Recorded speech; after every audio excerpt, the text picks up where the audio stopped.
Hi ಎಲ್ರಿಗೂ ನಮಸ್ಕಾರ. Welcome back to my channel. ಬೆಳಗಿನ ಬ್ರೇಕ್ಫಾಸ್ಟ್ಗೆ, ಮಕ್ಕಳ ಲಂಚ್ ಬಾಕ್ಸ್ಗೆ ಈ ಒಂದು ರೆಸಿಪಿನ ಒಂದು ಸಲ ಟ್ರೈ ಮಾಡಿ. ಕೇವಲ ಒಂದು 10 ನಿಮಿಷದಲ್ಲೇ ಮಾಡ್ಕೋಬಹುದಾದಂಥ ಒಂದು ರೆಸಿಪಿ ಇದು. ನಾನಿಲ್ಲಿ ಎಲೆಕೋಸು, ಬೀಟ್ರೂಟು, ಕ್ಯಾರೆಟು, ಈರುಳ್ಳಿ, ಕೊತ್ತಂಬರಿ ಸೊಪ್ಪು ಇಷ್ಟನ್ನು ಸಣ್ಣ ಸಣ್ಣದಾಗಿ ಕಟ್ ಮಾಡಿ ತೊಗೊಂಡಿದ್ದೀನಿ.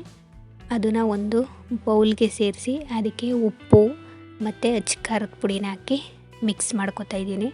ಬೇಕು ಅಂತ ಹೇಳಿದರೆ ಹಸಿಮೆಣಸಿನ್ಕಾಯಿನೂ ಸಹ ಸೇರಿಸ್ಕೋಬಹುದು. ಆದರೆ ನಾನಿಲ್ಲಿ ಮೆಣಸಿನ್ಕಾಯಿ ಪುಡಿನೇ ಸೇರಿಸ್ಕೊತಾ ಇದ್ದೀನಿ. ಯಾಕಂತ ಹೇಳಿದರೆ ಮಕ್ಕಳು ತಿನ್ನೋದ್ರಿಂದ ಹಸಿಮೆಣಸಿನ್ಕಾಯಿ ಸಿಕ್ಕಿದ್ರೆ ಅವರು ಖಾರ ಅಂತ ಹೇಳಿ ತಿನ್ನೋದಿಲ್ಲ.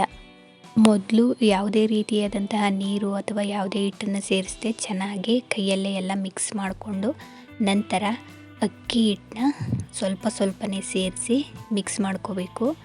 ಜೊತೆಗೆ ನಾನಿಲ್ಲಿ ಸ್ವಲ್ಪ ಕಡಲೆ ಹಿಟ್ಟನ್ನು ಸಹ ಸೇರಿಸ್ಕೊಂಡಿದ್ದೀನಿ. ಕಡಲೆ ಹಿಟ್ಟು ಆಪ್ಷನಲ್ಲು, ಬೇಕು ಅಂದರೆ ಸೇರಿಸ್ಕೋಬೋದು, ಬೇಡ ಅಂತ ಹೇಳಿದ್ರೆ ಸ್ಕಿಪ್ ಮಾಡ್ಬೋದು. ಈಗ ಸ್ವಲ್ಪನೇ ನೀರನ್ನ ಸೇರಿಸಿ ಮಿಕ್ಸ್ ಮಾಡ್ಕೋತಾ ಇದ್ದೀನಿ.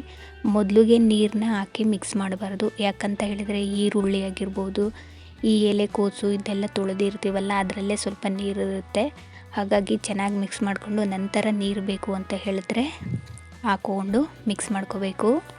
ಹಿಟ್ಟು ಈ ಥರ ಅದಕ್ಕೆ ಬರೋ ಥರ ಕಲಸಿ ಎತ್ತಿಟ್ಕೋತಾ ಇದ್ದೀನಿ.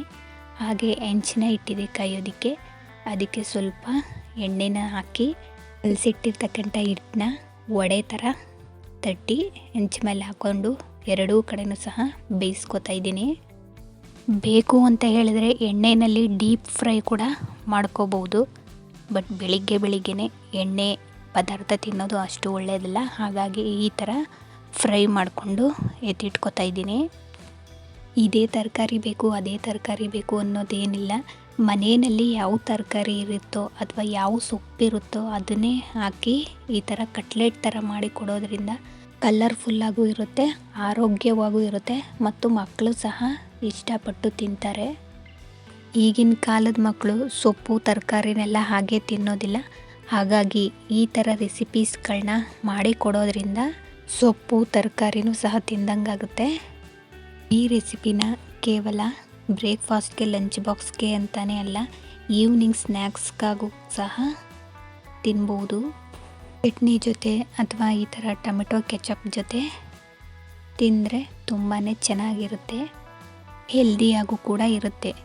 ಇವತ್ತಿನ ನನ್ನ ಈ ರೆಸಿಪಿ ನಿಮಗೆ ಇಷ್ಟ ಆಗಿದರೆ ಪ್ಲೀಸ್ ಒಂದು ಲೈಕ್ ಮಾಡಿ, ಶೇರ್ ಮಾಡಿ, ಹಾಗೆಯೇ ಸಬ್ಸ್ಕ್ರೈಬ್ ಮಾಡಿಕೊಂಡು ನನ್ನ ಚಾನಲ್ಗೆ ಸಪೋರ್ಟ್ ಮಾಡಿ.